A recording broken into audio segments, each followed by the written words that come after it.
नमस्कार दोस्तों, मैं अभिसार शर्मा और आप देख रहे हैं द प्राइम न्यूज पर मिडिल ईस्ट का मॉर्निंग शो। आज 24 अक्टूबर शुक्रवार, आपका शुभ दिन। बहुत कम समय में पूरे मिडिल ईस्ट की खबरों पर नजर डालते हैं जिनको झूठी बिकी हुई मीडिया आपसे हमेशा छुपाती है। पता नहीं आप हमसे नाराज तो नहीं है? बहुत से भाई बिना कहें वीडियो को लाइक सब्सक्राइब भी नहीं करते हैं, ना ही ये बताते कि कहां से हमारी वीडियो को देख रहे हैं। चलो बहरहाल आपकी मर्जी। मिडिल ईस्ट के तनावपूर्ण इलाके में गाजा पट्टी का संघर्ष अब एक नाजुक शांति की ओर बढ़ रहा है, लेकिन ईरान की छिपी भूमिका और क्षेत्रीय शक्तियों की होड़ ने सबको सतर्क कर दिया है। अमेरिकी राष्ट्रपति डोनाल्ड ट्रंप के नेतृत्व वाली टीम ने इजरायल और हमास के बीच 9 अक्टूबर को शुरू हुए सीज फायर समझौते को मजबूत बनाने की कोशिश की है, जो फिलहाल बरकरार है लेकिन छोटी छोटी घटनाओं से खतरे में पड़ रहा है। गाजा में लाखों लोग अभी भी विस्थापित हैं, भूखमरी का साया मंडरा रहा है और पुनर्निर्माण का सपना अधर में लटका हुआ है। ट्रंप प्रशासन की मध्यस्थता से शुरू हुए इस समझौते ने दुनिया को उम्मीद दी है कि साल भर चला खूनी संघर्ष खत्म हो सकता है, लेकिन ईरान जैसे देशों की हस्तक्षेप की आशंका ने सबको चिंतित कर दिया है। जून में इजरायल के ईरान के परमाणु ठिकानों पर हमले के बाद तनाव चरम पर पहुंच गया था और अब ईरान अपनी सेना को फिर से मजबूत करने में जुटा है। संयुक्त राष्ट्र के आंकड़ों के मुताबिक गाजा में 1 करोड़ 9 लाख से ज्यादा लोग सहायता पर निर्भर हैं, लेकिन सीज फायर के बावजूद सहायता पहुंचाने में रुकावटें बनी हुई हैं। यह संघर्ष न सिर्फ फिलिस्तीन और इजरायल के बीच का है, बल्कि पूरे मिडिल ईस्ट की स्थिरता से जुड़ा हुआ है, जहां ईरान, रूस और अन्य देश अपनी रणनीतियां चला रहे हैं। ट्रंप ने हाल ही में कहा था कि वह वेस्ट बैंक के एनेक्सेशन की इजाजत नहीं देंगे, लेकिन इजरायल की संसद ने एक वोटिंग में इसे पास कर दिया, जो अमेरिकी दबाव के बावजूद हुआ। उपराष्ट्रपति जेडी वेंस ने जेरूसलम में इजरायली नेताओं से मुलाकात की और कहा कि यह शांति का ऐतिहासिक मौका है, लेकिन अमेरिकी सैनिकों को गाजा में नहीं भेजा जाएगा, सिर्फ निगरानी होगी। कतर और मिस्र जैसे देश मध्यस्थ की भूमिका निभा रहे हैं, लेकिन सऊदी अरब और संयुक्त अरब अमीरात कतर की बढ़ती भूमिका से नाराज हैं और उन्होंने चेतावनी दी है कि अगर गाजा का पुनर्निर्माण हमास के नियंत्रण या कतरी तुर्की प्रभाव में हुआ तो वे इसमें हिस्सा नहीं लेंगे। यह सब देखते हुए लगता है कि शांति की राह आसान नहीं है और हर कदम पर सावधानी बरतनी पड़ेगी। पिछले साल 7 अक्टूबर को हमास के इजरायल पर अचानक हमले ने सबको हिला दिया था, जिसमें 1200 से ज्यादा इजरायली मारे गए और 250 से अधिक लोग बंधक बनाए गए। इजरायल ने जवाबी कार्रवाई में गाजा पर भारी बमबारी की, जिससे 40,000 से ज्यादा फिलिस्तीनी जाने गईं। यह हमला न सिर्फ सैन्य था, बल्कि नागरिकों पर भी कहर बनकर टूटा और गाजा के शहर तबाह हो गए। सीज फायर के पहले चरण में 20 जीवित इजरायली बंधकों को रिहा किया गया, बदले में 2000 फिलिस्तीनी कैदियों को छोड़ दिया गया। लेकिन इजरायली सेना ने 21 अक्टूबर को गाजा पर 153 टन बम गिराए, जिसे हमास ने समझौते का उल्लंघन बताया। हमास के एक वरिष्ठ अधिकारी ने कहा कि वे शांति चाहते हैं, लेकिन लगातार बमबारी से डर का माहौल बना रहता है। लाल क्रॉस की टीम ने 2 इजरायली बंधकों के शव लौटाए, लेकिन उन पर यातना के स्पष्ट निशान मिले, जो संघर्ष की क्रूरता को दर्शाता है। गाजा के स्वास्थ्य विभाग के प्रमुख ने बताया कि अस्पतालों में दवाइयों की भारी कमी है और 22,000 मरीजों को विदेश इलाज के लिए ले जाना जरूरी है, लेकिन इजरायली अनुमति न मिलने से यह संभव नहीं हो पा रहा। संयुक्त राष्ट्र ने चेतावनी दी है कि गाजा की 90% आबादी मानवीय सहायता पर टिकी हुई है, लेकिन इजरायल ने 6,000 ट्रकों की सहायता को रोक रखा है। यह सीज फायर बेहद नाजुक है और एक छोटी सी गलती पूरे समझौते को ध्वस्त कर सकती है। फिलिस्तीनी परिवारों के लिए यह इंतजार की घड़ी है, जहां हर दिन नई उम्मीद और नई निराशा लाता है। इजरायल की तरफ से कहा जा रहा है कि हमास को पूरी तरह हथियार डालने होंगे, वरना दूसरा चरण शुरू नहीं होगा, जिसमें इजरायली सेना की पूर्ण वापसी और सहायता का प्रवाह शामिल है। लेकिन हमास का कहना है कि वे अपनी जमीन पर कब्जे के खिलाफ लड़ेंगे और ईरान जैसे सहयोगी देश उन्हें समर्थन देते रहेंगे। ईरान इस पूरे दृश्य का एक केंद्रीय चरित्र है, जो पीछे से तार खींच रहा है। हमास, हिजबुल्लाह और यमन के हूती जैसे समूहों को ईरान हथियार, पैसा और ट्रेनिंग देता रहा है। हाल की रिपोर्ट्स बताती हैं कि ईरान ने गाजा में हमास को मिसाइलें उपलब्ध कराईं, जो सीज फायर को चुनौती दे रही हैं। जून के इजरायली हमलों के बाद ईरान ने इजरायली इलाकों पर मिसाइलें दागीं और अब वह अपनी सशस्त्र सेनाओं को फिर से संगठित करने में लगा है। ईरान के राष्ट्रपति ने स्पष्ट कहा है कि इजरायल को कभी माफ नहीं किया जाएगा और गाजा उनका अपना संघर्ष है।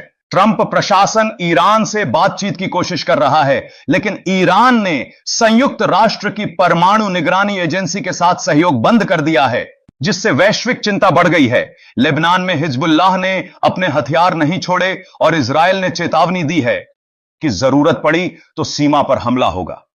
रूस और ईरान मिलकर गाजा में शांति प्रस्ताव ला रहे हैं, लेकिन उनका असली मकसद अमेरिकी प्रभाव को कमजोर करना है। ईरान के रिवॉल्यूशनरी गार्ड्स के एक कमांडर ने यमन के हूती नेता की मौत पर शोक जताया और कहा कि वे जियोनिस्ट शक्तियों के खिलाफ एकजुट रहेंगे। फिलिस्तीन के लिए ईरान की यह मदद दोहरी है। एक तरफ हमास मजबूत होता है, दूसरी तरफ युद्ध लंबा खिंचता है और ज्यादा जाने जाती हैं। अमेरिकी विदेश मंत्री मार्को रूबियो ने हाल ही में बेंजामिन नेतन्याहू से मुलाकात की, जहां ईरान की क्षेत्रीय महत्वाकांक्षाओं पर चर्चा हुई। रूबियो ने कहा कि ईरान को अपनी क्षेत्रीय हस्तक्षेप की नीति छोड़नी होगी, वरना शांति स्थायी नहीं होगी। लेकिन ईरान ने नेतन्याहू को नई चेतावनी जारी की है, जिसमें मिसाइल हमलों का जिक्र है। यह सब देखकर लगता है कि ईरान बिना सीधे युद्ध लड़े ही पूरे क्षेत्र को प्रभावित कर रहा है और ट्रंप की डिप्लोमेसी को नई चुनौतियां दे रहा है। सीज फायर के बाद गाजा के पुनर्निर्माण का सवाल सबसे बड़ा है और यहां ट्रंप के दामाद जेरेड कुशनर का मास्टर प्लान चर्चा में है। कुशनर ने 2 साल से इस योजना पर काम किया है, जिसमें गाजा को एक आधुनिक तटीय क्षेत्र के रूप में विकसित करने की बात है। लेकिन यह योजना विवादों से घिरी हुई है, क्योंकि हमास का कहना है कि यह फिलिस्तीनी जमीन को बेचने जैसा है। कुशनर ने कहा कि पुनर्निर्माण सिर्फ इजरायली नियंत्रण वाले इलाकों में होगा और हमास नियंत्रित क्षेत्रों में कोई फंड नहीं जाएगा। अमेरिका ने इजरायल को $21 अरब से ज्यादा की सहायता दी है, जिसमें गाजा, लेबनान और ईरान से जुड़े युद्ध शामिल हैं। वेंस ने जेरूसलम में एक सिविल मिलिट्री सहयोग केंद्र का ऐलान किया, लेकिन फिलिस्तीनी इसे इजरायली नियंत्रण का विस्तार मानते हैं। संयुक्त राष्ट्र ने बताया कि इस साल ही 180 फिलिस्तीनी सेटलर हिंसा में मारे गए, जो पुनर्निर्माण की राह में बाधा है। हॉलीवुड स्टार एंजेलिना जोली ने गाजा के अनाथ बच्चों के लिए गांव बनाने का वादा किया, लेकिन इजरायली बच्चे अबिगेल इदान जैसे बंधकों को भुला दिया गया, जिन्हें हमास ने अगवा किया था। संयुक्त अरब अमीरात और ब्रिटेन पुनर्निर्माण में भूमिका निभा सकते हैं, लेकिन यूएई ने इजरायल में दूतावास खोलने की प्रक्रिया तेज कर दी है। गाजा के 50% हिस्से पर इजरायल का कंट्रोल है और एक नई सीमा लाइन बनाई जा रही है, जिसे येलो लाइन कहा जा रहा है। नेतन्याहू ने अमेरिकी अधिकारियों को स्पष्ट लाल रेखाएं बता दी हैं। गाजा में कोई तुर्की सैन्य भूमिका नहीं, हमास का कोई भविष्य में शासन में कोई स्थान नहीं और इजरायली सेना की वापसी तभी जब हमास पूरी तरह निहत्था हो जाए। यह शर्तें समझौते को कठिन बना रही हैं, लेकिन इजरायल का कहना है कि बिना इनके शांति स्थायी नहीं होगी। यूरोपीय संघ गाजा और वेस्ट बैंक में अधिक सक्रिय भूमिका चाहता है, क्योंकि अमेरिकी समझौते में वे अलग थलग पड़ गए हैं। एक मिस्र के राजनयिक ने कहा कि मिस्र ने सीज फायर को बनाए रखने में महत्वपूर्ण भूमिका निभाई है और क्षेत्रीय भागीदारों के साथ समन्वय जारी है। लेकिन सऊदी और यूएई की नाराजगी से लगता है कि खाड़ी देशों में फूट पड़ रही है, जो पुनर्निर्माण को प्रभावित करेगी। गाजा में मानवीय संकट का रूप और भी भयावह हो गया है, जहां जिंदगी मौत के कगार पर खेल रही है। हमास ने एक मानसिक स्वास्थ्य कार्यक्रम की इमारत पर कब्जा कर लिया, जिससे सैकड़ों परिवार प्रभावित हुए। 8 साल का एक बच्चा लॉय द्वीप हेपेटाइटिस से मर गया, क्योंकि इजरायल ने इलाज की अनुमति नहीं दी। Euro Mediterranean human rights group ने बताया कि इजरायली जेलों से 150 से ज्यादा फिलिस्तीनी शव लौटे, जिन पर गोलीबारी और यातना के निशान थे। 9100 फिलिस्तीनी कैदी अभी भी जेलों में हैं, जहां उन्हें भूखा रखा जाता है और बुनियादी सुविधाएं नहीं मिलती। डॉक्टरों ने चेतावनी दी है कि चिकित्सा सहायता केवल 15% ही पहुंच पा रही है और बाकी रुकावटों में फंसी हुई है। वेस्ट बैंक के हेब्रॉन और नाब्लुस में इजरायली छापेमारी जारी हैं, जहां बच्चों को भी गिरफ्तार किया जा रहा है। अंतर्राष्ट्रीय आपराधिक न्यायालय और अंतर्राष्ट्रीय न्यायालय इजरायल पर नरसंहार की जांच कर रहे हैं, लेकिन प्रगति धीमी है। दुनिया भर में विरोध प्रदर्शन हो रहे हैं। वॉशिंगटन की लिबर्टी बेल पर फ्री फिलिस्तीन के नारे लिखे गए और नेपल्स में इजरायली विदेश मंत्री पर हमला हुआ। लेकिन जर्मनी ने गाजा के घायल बच्चों को इलाज से रोक दिया, जो मानवीय मूल्यों पर सवाल उठाता है। एक पूर्व बंधक मिया शेम ने खुलासा किया कि संयुक्त राष्ट्र की एजेंसी यूनरवा के कर्मचारी हमास के साथ मिले हुए थे और उन्होंने उसे एम्बुलेंस में छिपाया था। यह खुलासा यूनरवा की विश्वसनीयता पर सवाल खड़े करता है और इजरायल ने कहा कि यूनरवा को गाजा में फिर से भूमिका नहीं मिलनी चाहिए। अंतर्राष्ट्रीय न्यायालय ने इजरायल को सहायता रोकने और कब्जे को समाप्त करने का आदेश दिया, लेकिन इजरायल ने इसे राजनीतिक फैसला बताकर खारिज कर दिया। यह संकट सिर्फ आंकड़ों का नहीं है, बल्कि लाखों जिंदगियों का है, जहां मां अपने बच्चों के लिए दूध तक नहीं जुटा पा रही हैं। फिलिस्तीनी एकजुट होकर कह रहे हैं कि वे चुप नहीं रहेंगे। और सोशल मीडिया पर फ्री फिलिस्तीन के हैशटैग ट्रेंड कर रहे हैं। अंतरराष्ट्रीय प्रतिक्रियाएं इस संघर्ष को और जटिल बना रही हैं। ट्रंप ने कहा कि वह मिडिल ईस्ट में बड़ा सौदा करना चाहते हैं, लेकिन ईरान से बातचीत ठुकराई जा रही है। सऊदी अमेरिका रक्षा समझौते पर चर्चा चल रही है, जो क्षेत्रीय सुरक्षा को मजबूत कर सकता है। तुर्की और कतर गाजा के बाद के नियंत्रण के लिए प्रतिस्पर्धा में हैं, लेकिन इजरायल ने तुर्की की सैन्य भूमिका को साफ मना कर दिया है। ईरान ने संयुक्त राष्ट्र की आतंकवाद विरोधी संधि ज्वाइन की, लेकिन अमेरिका से दूरी बनाए रखी। स्पेन ने इजरायल को हथियार बेचना बंद कर दिया, जबकि यूएई संबंध सामान्य बनाने की दिशा में बढ़ रहा है। अटलांटिक काउंसिल के विशेषज्ञों का कहना है कि यह सौदे का अगला चरण है, लेकिन बिना कूटनीति के ईरान शांति को बिगाड़ सकता है। ट्रंप प्रशासन में इजरायल पर मतभेद हैं। कुछ सहयोगी हमास को मुख्य दोषी मानते हैं, लेकिन ट्रंप कहते हैं कि अगर हमास सहयोग न करे तो उसे खत्म करना होगा। रूस ने चेतावनी दी है कि इजरायल गाजा में हजारों सैनिक खोएगा अगर युद्ध लंबा चला। अमेरिका और इजरायल एक मुस्लिम फोर्स की योजना बना रहे हैं जो हमास को निहत्था करे, लेकिन यह मुसलमानों को मुसलमानों के खिलाफ खड़ा करने जैसा है, जिसकी आलोचना हो रही है। पाकिस्तान जैसे देशों को अमेरिकी सौदे का समर्थन करने के लिए आलोचना झेलनी पड़ रही है, क्योंकि वे हमास को खत्म करने में भूमिका निभा सकते हैं।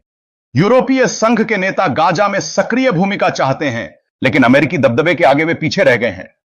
एक अमेरिकी राजनयिक ने कहा कि गाजा का संघर्ष खत्म नहीं हुआ, शांति स्थायी नहीं बनी। यह सब देखकर लगता है कि दुनिया के बड़े देश अपनी अपनी चाल चला रहे हैं, लेकिन फिलिस्तीनी और इजरायली नागरिक बीच में पिस रहे हैं। भविष्य की राह में कई अनिश्चितताएं हैं। क्या यह शांति बनी रहेगी या नया युद्ध भड़केगा? हमास ने कहा कि युद्ध खत्म हो गया, लेकिन इजरायल का रुख सख्त है कि हमास को हथियार डालने होंगे। गाजा सिटी का आधा हिस्सा इजरायली नियंत्रण में है, और अगर सौदा फेल हुआ तो सेना पूरा कब्जा ले सकती है। विशेषज्ञों का मानना है कि यह लेबनान मॉडल जैसा हो सकता है, जहां कम तीव्रता का संघर्ष चलेगा, नागरिक थोड़ी सांस लेंगे, लेकिन तनाव बना रहेगा। ट्रंप की कूटनीति ने रूस, यूक्रेन और गाजा दोनों में सफलता दिखाई है, लेकिन ईरान का रोल अनिश्चित है। अमेरिका ने रोसनेफ्ट और लुकोइल जैसे रूसी कंपनियों पर प्रतिबंध लगाए हैं, जो मॉस्को पर दबाव बनाने की कोशिश है। तुर्की 40 जेट विमानों की खरीद में जुटा है, जो गाजा मध्यस्थता के बीच हो रहा है। नेतन्याहू ने फिलिस्तीनी अथॉरिटी और तुर्की की बात की भूमिका को रोक दिया है, और रूबियो की यात्रा गाजा स्थिरीकरण को मजबूत करने की है। फिलिस्तीनी युवा सोशल मीडिया पर अपनी आवाज उठा रहे हैं, कहते हुए कि वे आजादी के लिए लड़ते रहेंगे। दुनिया को अब फैसला करना है, क्या एकजुट होकर शांति लाएंगे या तनाव को बढ़ने देंगे। गाजा के बच्चे स्कूलों के खंडहरों में खेल रहे हैं, इंतजार कर रहे हैं कि कब सामान्य जिंदगी लौटे। यह संघर्ष सिखाता है कि शांति सिर्फ समझौतों से नहीं, बल्कि विश्वास से बनती है। लेकिन फिलहाल उम्मीद की किरणें धुंधली हैं और हर तरफ सावधानी का माहौल है। इजरायल अपनी सुरक्षा को प्राथमिकता दे रहा है, जबकि फिलिस्तीन अपनी जमीन और अधिकारों के लिए संघर्ष कर रहा है। ईरान की नई चेतावनी ने नेतन्याहू को परेशान किया है और मिसाइलों का खतरा बरकरार है। अमेरिका का नया ईरान रणनीति जरूरी है, वरना ट्रंप का गाजा प्लान टिक नहीं पाएगा। क्षेत्रीय शक्तियां अपनी महत्वाकांक्षाओं को साध रही हैं, लेकिन आम नागरिकों की पीड़ा खत्म होने का नाम नहीं ले रही। शायद समय ही बताएगा कि यह नाजुक संतुलन कब टूटेगा या मजबूत बनेगा। फिलिस्तीन की आजादी और इजरायल की सुरक्षा के बीच का यह संतुलन बनाना आसान नहीं, लेकिन कोशिश जारी है। दुनिया भर के लोग प्रार्थना कर रहे हैं कि हिंसा का चक्र टूटे और शांति का सूरज चमके।